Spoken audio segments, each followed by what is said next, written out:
बिस्मिल्लाहिर्रहमानिर्रहीम। अस्सलामुअलैकुम नाज़रीन कराम, नई वीडियो में आपको खुश आमदीद कहते हैं। रूस और यूक्रेन के दरमियान जारी जंग की शिद्दत में इजाफा हो गया। रूसी सदर व्लादिमीर पुतिन ने कमाल कर दिया, यूक्रेन के चारों जानिब महाज खोल दिए, जबकि अमेरिका को भी गर्दन से दबोच लिया। अमेरिका और नेटो अफवाज के तमाम मंसूबे नाकाम हो गए।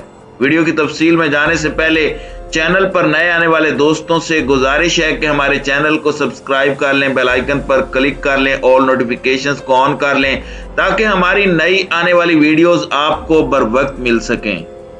नाज़रीन कराम, गुज़श्ता रोज रूसी सदर व्लादिमीर पुतिन की जानिब से एक बयान सामने आया था जिसमें उन्होंने कहा था कि हम पूरी जंगी हिकमत अमली के साथ आगे बढ़ रहे हैं और हमारी अफवाज वो तमाम अहदाफ हासिल कर रही हैं जो हमने तय किए थे।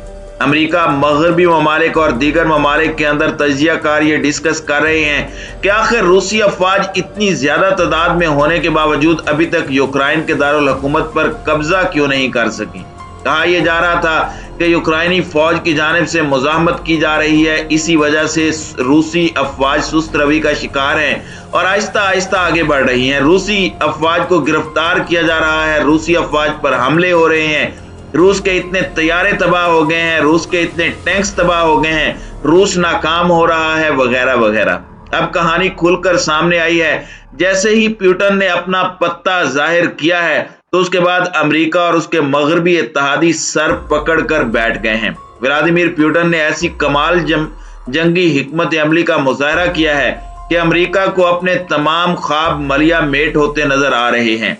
अगर गुज़श्ता 72 घंटों के दौरान रूसी अफवाज की पेशकदमी का जायजा लिया जाए तो पता चलता है कि रूसी अफवाज ने इंतहाई मोहतात तरीके से आगे बढ़ते हुए अहम स्ट्रेटेजिक मकामात को निशाना बनाकर न सिर्फ तबाह किया बल्कि यूक्रेन के इर्द गिर्द के 8 उन शहरों पर कब्जा कर लिया कि जहां से मुमकिन तौर पर यूक्रेन में दाखिल हुआ जा सकता था। इन तमाम रास्तों पर कब्जा करने के बाद रूसी अफवाज ने साहिली इलाकों का कंट्रोल संभाला। जब ये तमाम महाज संभाल लिए तो उसके बाद रूसी फौज ने चारों जानिब से यूक्रेन पर हमला करना शुरू कर दिया है।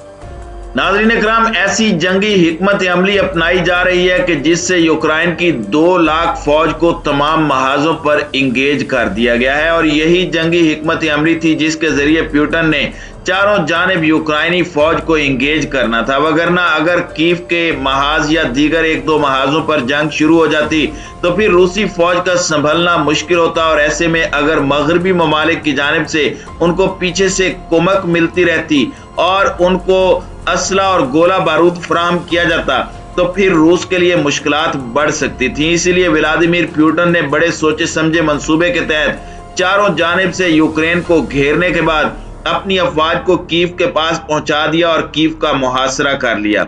अब इस सूरत हाल की वजह से अमेरिका और उसके मगरबी इत्तेहादी बुरी तरह से परेशान हो चुके हैं, क्योंकि उनकी कोशिश थी कि बड़े पैमाने पर जंग शुरू होने की सूरत में वो इन इलाकों से एंट्री मारकर यूक्रेन में दाखिल होंगे जिन इलाकों पर रूस पहले ही कब्जा कर चुका है। नाज़रीन कराम, अब जो ताज़ा तरीन सूरत हाल सामने आई है उससे पता चल रहा है कि रूस ने अब तक यूक्रेन के तकरीबन 1,16,000 मुरबा किलोमीटर के इलाके को अपने कंट्रोल में ले लिया है। ये सूरत हाल सामने आने के बाद व्लादिमीर ज़ेलेंस्की पहले ही पोलैंड भाग चुके हैं। उसके बाद दीगर अहम रहनुमाओं ने भी यूक्रेन को छोड़ना शुरू कर दिया है। अब अमेरिका और उसके नेटो इत्तेहादी यूरोप के इर्द गिर्द के ममालिक की हिफाजत के लिए वहां पर अपनी फौजों को पहुंचा रहे हैं, वहां पर अपने तबाहकुन जंगी तैयारों को पहुंचा रहे हैं। लेकिन रूस का मकसद उन ममालिक पर चढ़ाई करना ही नहीं है। रूस की जानिब से 2 टोक अल्फाज में ऐलान करते हुए बताया गया था कि हमारा मकसद यूक्रेन को मुकम्मल तौर पर फौजी ताकत से महरूम करना है। और अब उन्होंने पहले तो उनके एटमी प्लांट्स को कंट्रोल में लिया, उनके बारूद के जखीरे तबाह किए, उनकी एयरफोर्स की कमर तोड़कर रख दी, 60 के करीब जंगी तैयारों को तबाह किया और उसके बाद अब रूस ने चारों जानिब से यूक्रेन की फौज को इंगेज करके उनकी ताकत को डिवाइड कर दिया है। नाज़रीन कराम, याद रहे कि जंगी हिकमत अमली में अगर एक महाज़े जंग पर फोकस करना हो तो मुश्किल नहीं होता, लेकिन अगर चारों जानिब से जंग का फ्रंट खुला हो तो फिर आप जंग में मुकाबला नहीं कर सकते। यही कुछ हुआ है, किया है रूस ने। اور اب اسی جنگی حکمت عملی کی وجہ سے نہ تو نیٹو اتحاد کی جانب سے یوکرین کو اسلحہ اور گولہ بارود فراہم کیا جا سکتا ہے اور نہ ہی ایئر بون ہیلپ، کیونکہ ہر طرف روسی فوج نے اپنے قدم جما لیے ہیں۔ اب تیسری عالمی جنگ کے خدشات بڑھ چکے ہیں۔ اس تمام صورتحال کو کنٹرول کرنے کے لیے روس نے امریکہ کو شارک سے پکڑ لیا ہے۔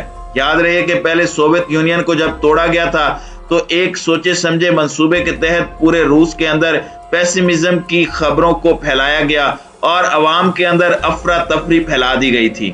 اب بھی امریکہ کی جانب سے ایسی ہی کوششیں کی جا رہی ہیں۔ انہوں نے تیسری عالمی جنگ کو بھڑکانے کے لیے روس کے اندر تک گھس کر سماجی رابطوں کی ویب سائٹس کے ذریعے عوام کے اندر بے چینی پھیلانے کی کوشش کی۔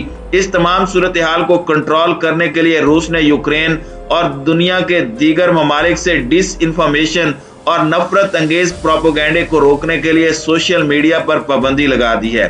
فیس بک کو روس اور یوکرائن میں بند کر دیا گیا ہے۔ یوکرائن پر حملے کے بعد امریکہ اور یورپ کی جانب سے روس پر متعدد پابندیاں لگائی جا چکی ہیں، اور آج پیش ہونے والی ایک رپورٹ کے مطابق روس نے فیس بک، ٹویٹر سمیت متعدد ایپ سٹورز تک روسی عوام کی رسائی کو روک دیا ہے۔ بین الاقوامی میڈیا کے مطابق روس نے متعدد خبروں کی عالمی ویب سائٹس پر بھی پابندی لگا دی ہے۔ ایپ سٹورز پیگل کے صحافی نے آج ایک ٹویٹ کیا جس میں انہوں نے روس پر سوشل میڈیا پر پابندی کے حوالے سے خبر دی، اور ان کی ٹویٹ کا جواب دیتے ہوئے لوگوں نے روس کے بارے میں بات کی کہ وہ یوکرائن اور دنیا کے دیگر حصوں سے معلومات کے بہاؤ کو روکنے کے لیے تمام پلیٹ فارمز کو بلاک کر رہا ہے۔ بہرحال روس چند دنوں میں امریکی حکومت کے ساتھ یورپ کی جانب سے متعدد پابندیوں کا سامنا کر رہا ہے، یہاں تک کہ یورپی یونین نے بھی اپنی کمپنیوں سے کہا ہے کہ وہ روس میں اپنی مصنوعات کی فروخت پر پابندی لگا دیں، جو کہ آخر کار کمپنی نے انٹرنیٹ پر لوگوں کے ذریعے روس میں مصنوعات کی فروخت پر پابندی لگا دی ہے۔ گزشتہ روز روس نے بھی امریکہ پر سپیس جیٹس کو فراہم کیے جانے والے انجنوں کی فراہمی روک دی تھی اور دیگر اہم ترین مصنوعات کی ترسیل پر بھی پابندی لگا دی تھی۔ گیس کے حوالے سے بھی گلا گھونٹ دیا گیا اور یورپ کے اندر شدید ترین بحران پیدا ہو چکا ہے۔ اس تمام صورتحال میں روس کو اچھی طرح سے اندازہ ہے کہ امریکہ اور یورپی ممالک عملی طور پر جنگ میں نہیں گھسیں گے، لیکن وہ پروپیگنڈا وار کے ذریعے روسی عوام کو ان کے خلاف کر سکتے ہیں، جس طرح سے لنزے گراہم نے گزشتہ روز بیان دیا تھا۔ انہوں نے کہا تھا کہ روس میں سے ہی کوئی اٹھے اور ولادیمیر پوٹن کو قتل کر دے تو یہ جنگ رک سکتی ہے، ورنہ روسی صدر ولادیمیر پوٹن پوری دنیا کو جلا کر راکھ کر دیں گے۔